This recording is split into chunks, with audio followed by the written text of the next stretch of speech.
பழனிசாமி அவர்களே, திமுக பிரதமர்களை உருவாக்குகிற இயக்கம், திமுக குடியரசுத் தலைவர்களை உருவாக்குகிற இயக்கம்,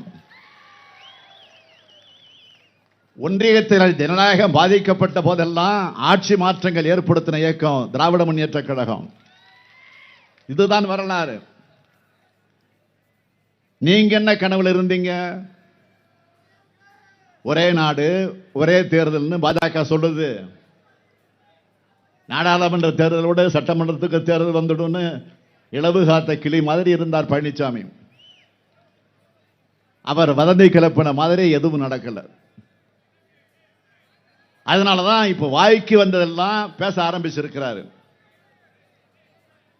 அம்மையார் ஜெயலலிதாவுடைய மறைவுக்கு பிறகு எல்லா தேர்தலிலும் தோல்வியை சந்திச்சுட்டு இருக்கிற பழனிசாமி அவர்களை,